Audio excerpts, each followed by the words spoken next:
మీ business ఏదైనా మీ ఊర్లో promotion చేయాలంటే అది సుమన్ టీవీతోనే సాధ్యం. ఇప్పుడే సంప్రదించండి. వరంగల్, ఖమ్మం, నల్గొండ జిల్లా పట్టభద్రుల నియోజకవర్గానికి జరుగుతున్న ఎమ్మెల్సీ ఉప ఎన్నికలో ఈసారి బీఆర్ఎస్ కీలక నేత ఎర్రబల్లి దయాకర్ రావు చక్రం తిప్పేలా కనిపిస్తున్నారు. ఎర్రబల్లి దయాకర్ రావు తన అనుచరుడికి ఈసారి బీఆర్ఎస్ నుంచి టికెట్ ఇప్పించుకోవాలని ప్రయత్నిస్తున్నారు. తన అనుచరుణ్ణి ఎలాగైనా ఈసారి ఎన్నికల్లో గెలిపించుకునే ప్రయత్నంలో ఉన్నట్టు తెలుస్తోంది. ప్రస్తుతం ఎర్రబల్లికి అనుచరుడుగా ఉంటూ ఎర్రబల్లికి ఆత్మగా ఉన్న ఆ అనుచరుడు ఎవరో కాదు, ఆ అభ్యర్థి ఎమ్మెల్సీ అభ్యర్థిగా పోటీ చేయబోతున్న చంద్ర క్రాంతి కుమార్ మనతో స్టూడియోలో ఉన్నారు. ఆయనతో మాట్లాడదాం. ఇంతకీ ఎర్రబల్లికి ఆయనకున్న లింక్ ఏంటి, అసలు ఎమ్మెల్సీ ఎన్నికలు ఆయన గెలుస్తాడా, అసలు ఏంది అలా వ్యూహం ఏంటి అనే విషయాన్ని మాట్లాడదాం. నమస్కారం క్రాంతి గారు. సార్ నమస్తే అండి. క్రాంతి గారు, ఏంటి మీ ఎర్రబల్లి దయాకర్ రావు ఈసారి జరగబోతున్న ఎమ్మెల్సీ ఉప ఎన్నికల్లో చక్రం తిప్పబోతున్నట్టుగా తెలుస్తుంది. మీరే అభ్యర్థిగా నిలబడుతున్నారని తెలుస్తుంది. నిజమేనా ఇది? డెఫినెట్గా నేను మాకటే ఆలోచిస్తున్నా. ఏంటంటే గడిచిన 9 సంవత్సరాలు మా బీఆర్ఎస్ ప్రభుత్వం అన్ని వర్గాలకు, అన్ని కులాలకు, అన్ని వర్గాలకు చాలా చక్కటి సంక్షేమ ఫలాలు అందించారు. ఆ యొక్క నమ్మకంతోనే యువతకు కూడా, విద్యార్థి లోకానికి, యువతకు ప్రతి అణువణువులో కూడా మా బీఆర్ఎస్ ప్రభుత్వం చాలా చక్కటి సంక్షేమ పథకాలను అందించి ముందంజలో ఉన్నాం. సో అంటే ఎర్రబల్లి దయాకర్ రావు అనుచరుడుగా ఉన్నారు మీరు. మీకు ఎర్రబల్లి మీకు టికెట్ ఇప్పించడానికి పార్టీలో చాలా కీలకంగా పనిచేస్తున్నారని తెలుస్తుంది. ఎంతవరకు నిజమని? సార్ నేనైతే ఒకటే చెప్తా సార్, ఎర్రబల్లి దయాకర్ రావు గారు గత 18 సంవత్సరాల నుంచి నేను సార్ దగ్గరనే పనిచేస్తున్నా. అంటే ఆయన అనుచరుడుగానే కంటే ఆయన కార్యకర్తగా, ఆయన కూడా ఇప్పుడు బీఆర్ఎస్ ప్రభుత్వానికి వచ్చి దరిదాపు 7-8 సంవత్సరాలు అవుతుంది. మంత్రిగా ఉండి ఒక 5 సంవత్సరాలు కూడా చాలా చక్కగా వర్క్ చేసిండు. అంటే ఏ నియోజకవర్గానికి తేరని నిధులు తీసుకొచ్చి సారు మా పాలకుర్తి నియోజకవర్గాన్ని అత్యద్భుతంగా తీర్చిదిద్దిండు. అదే బాటలో నేను కూడా నిలవాలని 2014లో నేను ఎంపీటీసీగా పోటీ చేసిన. ఆ తర్వాత 2014 నుంచి 19 వరకు ఎంపీటీసీ ఉన్నా. ఆ సంవత్సరమే నేను ఎంపీటీసీ రాష్ట్ర అధ్యక్షునిగా పనిచేసిన. నా హయాంలోనే 5,000 గౌరవ వేతనం కూడా మేము అందించిన ఎంపీటీసీలకు. అంటే సాధారణంగా ఎవరైనా ఒక ఎన్నికకి వెళ్ళే ముందు గెలిచే పార్టీ నుంచి టికెట్ కావాలని కోరుకుంటారు. మీరేమో ఓడిపోయిన పార్టీ నుంచి టికెట్ కావాలని కోరుకుంటున్నారేమో. అంటే గెలిచే పార్టీ, ఓడిపోయే పార్టీ అని మనం మన అనుకోవడమే తప్పించి, సరే మొన్నటి చిన్న చిన్న కారణాల వల్ల మా బీఆర్ఎస్ ప్రభుత్వం ఓడిపోయింది. కానీ ఆ ఓట్ల శాతం కూడా చాలా 1.8 lakhsలో అంటే ఓట్లతో మేము ఓడిపోయినాం. ఆ పర్సంటేజ్ కూడా. సో మేమేమంటున్నామంటే డెఫినెట్గా ఈ 150 రోజులలో ఏదైతే కాంగ్రెస్ గవర్నమెంట్ వచ్చినాక ప్రతి ఒక్కరు కూడా అయ్యో కేసీఆర్ ఉంటే బాగుండు, కేసీఆర్ని మేము ఎందుకు గెలిపించుకోలేదు అప్పుడు అనే ఒక బాధ ప్రతి ఒక్కరిలో ఉన్నది. నాట్ ఓన్లీ అంటే రైతులకు కానీ మిగతా అన్ని వర్గాలలో కూడా అదొకటి ఇప్పుడు ఒక విప్లవంగా. కానీ మీరు అనుకుంటున్నారు కేసీఆర్ ఉండాలి, కేసీఆర్ మళ్ళీ కోరుకుంటున్నారు ప్రజలు అని చెప్పేసి. కానీ ఇప్పుడు పార్లమెంట్ ఎన్నికలు జరుగుతున్నాయి. పార్లమెంట్ ఎన్నికల్లో బీఆర్ఎస్లో ఎవరైతే కీలక నాయకులు ఉన్నారో వాళ్ళంతా కాంగ్రెస్ పార్టీలో చేరుతున్నారు. ఎన్నికల తర్వాత ఇంకా వలసలు భారీగా ఉంటాయని తెలుస్తుంది. ఇటువంటి సమయంలో మీరు బీఆర్ఎస్ టికెట్ తీసుకొని ఎమ్మెల్సీ పట్టభద్రుల నియోజకవర్గానికి ఎమ్మెల్సీగా పోటీ చేయడాన్ని ఎట్లా మీ ఆలోచన వ్యూహం? ఇప్పుడు ఓన్లీ పోయింది నాయకులు మాత్రమే సార్, ప్రజలు ఎక్కడ పోలేదు. ప్రజలు ఎప్పుడైనా బీఆర్ఎస్ పార్టీతో, ఎందుకంటే తెలంగాణ రాష్ట్ర ప్రజలకు కేసీఆర్ అనే ఒక జాతిపిత, తెలంగాణ జాతిపిత మన తెలంగాణ రాష్ట్రాన్ని తెచ్చిచ్చిండు. తెలంగాణ రాష్ట్రాన్ని దరిదాపు 20 సంవత్సరాలు కొట్లాడి, అంటే 2001లో పార్టీ పెట్టినప్పటి నుంచి కొట్లాడి 2014లో మనం సాధించుకున్నాం తెలంగాణ రాష్ట్రాన్ని. అప్పటి నుంచి ఏకధాటిగా 2023 వరకు కూడా మనం చాలా అభివృద్ధి చేసుకుంటూ పోయినాం. ఎందుకంటే తెలంగాణలో ఏ రాజకీయ పార్టీ చేయని అభివృద్ధి గడిచిన 9 ఏళ్లలో చాలా ఎక్కువ అభివృద్ధి చేసినాము. కానీ కొన్ని చిన్న చిన్న మిస్టేక్స్ వల్లనే మొన్న ప్రభుత్వం పోయింది తప్ప ప్రజలు టీఆర్ఎస్తోనే ఉన్నారు. మొన్న 4 గంటల కేసీఆర్ మీడియా సమావేశంలో కూడా ప్రజలందరూ, అంటే నార్మల్గా ఆ లైవ్ కూడా అసలు అత్యద్భుతంగా పోయింది. అంటే అంత వ్యూవర్షిప్ వద్దని కూడా ఎవరు ఊహించలేదు చరిత్రలో. అది బీఆర్ఎస్ చేసుకుంటున్న ప్రచారం అనుకోవచ్చు కదా. అంటే ప్రచారం అనుకున్నా కూడా మనక్కడ వాస్తవం అవుపడ్డది కదా. ఇప్పుడు దాన్ని మనం కొట్టిపారేయాలి. ఎందుకంటే ప్రజల్లో కూడా చాలామంది ఇప్పుడు ఊళ్ళలోకి వెళ్తే వాటర్ లేవు, కరెంట్ కరెక్ట్ లేదు, ఉద్యోగాలు ఇస్తానని ఇంకా ఉద్యోగాల కల్పన అసలు స్టార్టే చేయలేదు. ఎందుకంటే మెగా డిఎస్సీ అన్నారు, మెగా డిఎస్సీ రాలేదు. ఏది అంటే వాళ్ళు అనుకున్నది మాత్రం ఏది ఇంతవరకు అసలు అమలు కానీ మీరు జరపలేదు. కేసీఆర్కి అభిమానం ఎక్కువగా ఉంది, కేసీఆర్ని ఇంకా జనం చూస్తున్నారని మీరు చెప్తున్నారు. కానీ మీ తెలంగాణలో కాంగ్రెస్ బీజేపీ తప్ప ఇంకో బీఆర్ఎస్ అనే పార్టీ ఉండలేదు, కనుమరుగైపోతుందని రాజకీయ విశ్లేషకులు చెప్తున్నారు. దీన్ని మీకున్న నమ్మకం ఏంటి? లేదు సార్, ఇప్పుడు వీళ్ళందరూ చెప్పడం ఏంటంటే టీఆర్ఎస్ పని అయిపోయింది, టీఆర్ఎస్ పోయింది అని అనుకుంటారు. కానీ 39 సీట్లు అంటే 1/3 సీట్లు అయితే మేము గెలిచినాం, డెఫినెట్గా గెలిచినాం. ఏ ప్రభుత్వం అయినా, ఏ ముఖ్యమంత్రి కూడా, ఇప్పుడు ఏ ముఖ్యమంత్రి ఉన్నాడు, ఏ ముఖ్యమంత్రి అయినా కూడా డెవలప్మెంట్ చేసి నెక్స్ట్ మేము రావాలనే కోరుకుంటారు తప్పించి, ఇప్పుడు ఎవరైతే వీళ్ళు కొన్ని తప్పులు చేసిండ్రు ఆ తప్పులు కేసీఆర్ దృష్టికి వచ్చినా కూడా కేసీఆర్ ఓడిపోవాలని అయితే మాత్రం అనుకోడు. ఎందుకంటే కంపల్సరీ నెక్స్ట్ కూడా ఇప్పుడు ఒకసారి పార్టీ గెలిచినప్పుడు నెక్స్ట్ కూడా డెఫినెట్గా గెలవడానికి ఇంకేమేం చేయాలి. ఎందుకంటే నేను మా ఊరికి, నేను పల్లెటూరు నుంచి వచ్చినండి, మాది చాలా పల్లెటూరు. మా ఊర్లో సాయంత్రం 6-7 అయితే అన్ని లైట్లన్నీ బంద్ చేసుకుంటారు. అట్లాంటి ఊర్లోకి వెళ్ళి వచ్చిన. మా ఊర్లో ఎప్పుడు పోయినా ఎండాకాలం కూడా అన్ని చెరువులు నిండుగా ఉండేది. ఇప్పుడు పోతే మొత్తం చెరువులలో నీళ్ళే లేవు. కాంగ్రెస్ పార్టీ గెలవటం వల్ల కరువు వచ్చిందంటారా మీరు? కాంగ్రెస్ పార్టీ గెలవ, దాన్ని మనం ఉన్న వనరులను కరెక్ట్ సద్వినియోగం చేసుకోలేదని అంట. ఓకే, సాధారణంగా మీరు ఎమ్మెల్సీకి ట్రై చేస్తున్నారు, బీఆర్ఎస్ టికెట్ కోరుకుంటున్నారు, బీఆర్ఎస్ పార్టీ నుంచి మీకు టికెట్ వస్తుందని ఆశిస్తున్నారు, ఎర్రబెల్లి దయాకర్ మీద పూర్తి నమ్మకం పెట్టుకున్నారు. కానీ కాంగ్రెస్ పార్టీ ఇప్పటికే వరంగల్, ఖమ్మం, నల్గొండ జిల్లాల ఎమ్మెల్సీకి గ్రాడ్యుయేట్ నియోజకవర్గాన్ని జరగబోతున్న ఉప ఎన్నికకి అభ్యర్థిని ప్రకటించింది. ఆ అభ్యర్థి ఒక జర్నలిస్టు, అట్లాగే సోషల్ మీడియాలో చాలా పాపులారిటీ ఉన్న వ్యక్తి, కేసీఆర్ కుటుంబంతో పూర్తి స్థాయి వ్యతిరేకంగా అనేక సార్లు కేసులు ఎదుర్కొన్న వ్యక్తి. అటువంటి వ్యక్తిని మీరు బీఆర్ఎస్ తరఫున ఢీకొట్టగలరా? సార్ నేను ఒకటే చెప్తా సార్, ఇప్పుడు నేను ఎప్పుడు ఆడినా, ఏం ఆడుతుంటే ఏ గేమ్ ఆడినా కూడా నేను ఈ గత 23 సంవత్సరాలు నేను మీడియాలో కూడా 2001 నుంచి నేను మీడియాలో పనిచేస్తున్నా. నేను కూడా ఒక జర్నలిస్ట్లో పనిచేస్తున్నా. ఎప్పుడైనా నాది ఏంటంటే సార్, ఎప్పుడైనా నేను గెలవాలనే కోరుకుంటా, నేను గెలవాలనే ఆట ఆడతా.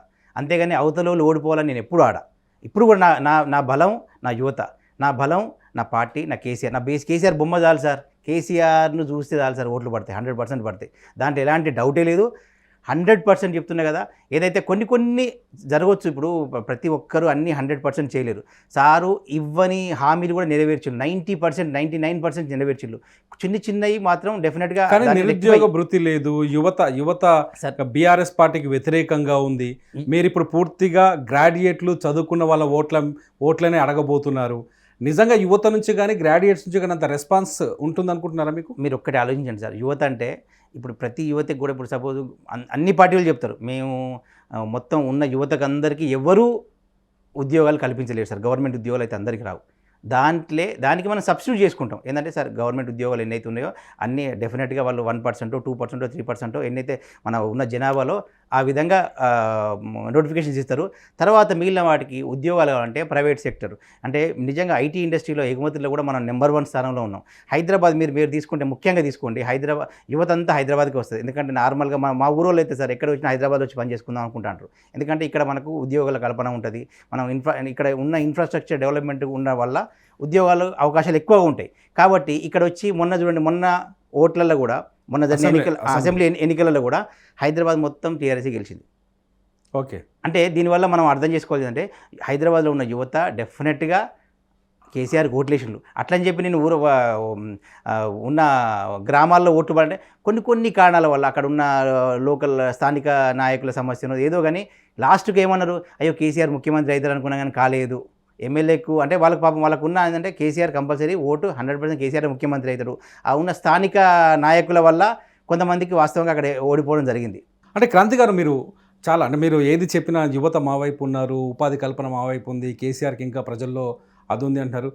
ఒక ఎర్రబెల్లి దయాకర్ రావు అనుచరుడుగా, సరే మీరు జర్నలిస్ట్గా పనిచేస్తున్నారు, అసలు మీ ప్రొఫైల్ ఏంటి? ఏ ధైర్యంతో మీరు ఈ ఎమ్మెల్సీ ఎలక్షన్స్లో కంటెస్ట్ చేయాలని ఆలోచిస్తారు? ఇక్కడ ఉన్న ఇప్పుడు ఏదైతే మిగతా పార్టీల నుంచి నిలబడే అభ్యర్థుల కంటే నేను చాలా గొప్పవాడిని అనుకుంటా సార్. గొప్పవాడిని ఇన్ ద సెన్స్ ఉన్న వాటిలో అందరిలో కూడా నేను తెలియకలోనే అనుకుంటా. ఎందుకంటే నేను చదువుకున్నా సార్, నేను ఎంఎస్సీ చేసిన, ఎంఏ చేసిన, ఎంసీఏ చేస్తాను, బీఎడ్ చేసిన, నాకు విద్యా సంస్థ ఉంది. నేను 21 సంవత్సరాల నుంచి 23 సంవత్సరాల నుంచి నేను మీడియాలో పనిచేస్తున్నా. ఇంతకంటే నాకు ప్రతి మీ ప్రొఫైల్ ఏంటి? మీ నేపథ్యం ఏంటి? మీ ప్రాంతం ఏంటి? అసలు మీ ప్రొఫైల్ ఏంటి? సార్ నాది వరంగల్ జిల్లా రాయపర్తి మండలం కొండాపురం అనే ఒక మారుమూల గ్రామం సార్. అక్కడి నుంచి నేను 2001లో నా డిగ్రీ అయిపోగానే నేను ఈనాడులో జాబ్లో జాయిన్ అయినా. ఆ తర్వాత కాలక్రమేణా ఒక 14 ఏళ్ళు ఈనాడులో వర్క్ చేసిన. తర్వాత ఉద్యమంలో అంత ఊపు ఉన్నప్పుడు 2011లో నేను నమస్తే తెలంగాణలో హైదరాబాద్ హెడ్గా వర్క్ చేసిన. తర్వాత ఆంధ్రజ్యోతిలో వర్క్ చేసిన, ఈటీవీ హెడ్గా వర్క్ చేసిన, తర్వాత సుమన్ టీవీలో కూడా వర్క్ చేసిన. అంటే నేను ఇన్ని ఇట్లా పనిచేసినా కూడా నేను తెలంగాణ ఉద్యమంలో చాలా చురుగ్గా పాల్గొన్నా. తెలంగాణ ఉద్యమం కోసం చాలా అంటే ఏ విధంగా అయితే నేను ఉద్యమానికి పనికొస్తారో అన్ని రకాలుగా నేను వర్క్ చేసిన ఈ తెలంగాణ ఉద్యమం గురించి. జర్నలిస్ట్గా పనిచేశాను కాబట్టి ఖచ్చితంగా పార్టీ నుంచి గుర్తింపు ఉంటుంది, యువత నుంచి ఓటర్ల నుంచి గుర్తింపు ఉంటుందని అనుకుంటున్నారు. దీంతో పాటు కూడా నేను మా ఊర్లలో కూడా, ఎందుకంటే నేను 2014లో నేను ఎంపీటీసీ నిలబడ్డప్పుడు కూడా నేను ఓన్లీ 17 రోజులే వర్క్ చేసిన. 17 రోజులల్లో ఎంపీటీసీగా పనిచేశాను. ఎంపీటీసీగా పనిచేసిన. 17 రోజులలో వెళ్ళి నేను నా మండలంలో అత్యధిక మెజార్టీతో గెలిచిన.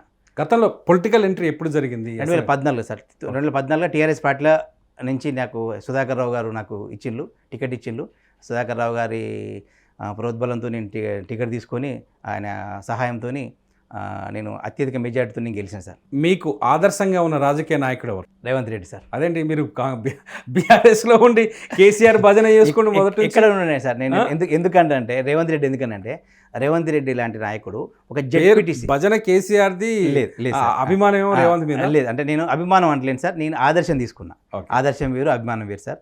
ఎందుకంటానంటే రేవంత్ రెడ్డి ఇప్పుడు మన ముఖ్యమంత్రి గారు ఏంటంటే జెడ్పీటీసీ ఫస్ట్ స్వతంత్రంగా గెలిచిండు. జెడ్పీటీసీ నుంచి ఈ రోజు ఆయన ముఖ్యమంత్రి స్థాయిలో ఉన్నారు సార్. నేను ఎంపీటీసీని సార్. ఎంపీటీసీ నుంచి ఒక ఎమ్మెల్సీ కాలేనా? ఆయన అదే నేను ఎజెండాతోని నేను ప్రతి ఒక్క పట్టభద్రుని కలుస్తున్నా. నేను నా టీంలన్నీ కూడా వర్క్ చేస్తున్నాయి. డెఫినెట్గా నేను 100% దరిదాపు మొన్న కూడా 1,00,000 ఓటర్లు కూడా నేను నమోదు చేయించేసిన. ఎందుకంటే మొన్న చాలామంది కూడా ఏంటంటే నేను ఇంత ముందుకు నాకు ఓటు ఉన్నది కదా, మళ్ళీ నేను ఓటు నమోదు చేసుకోవాల్సిన అవసరం లేదంటే కూడా నేను ఎంతో అవేర్నెస్ చేసి 1,20,000 వరకు ఓట్లు కూడా నేను నా టీంతో ఎన్రోల్మెంట్ చేయించిన.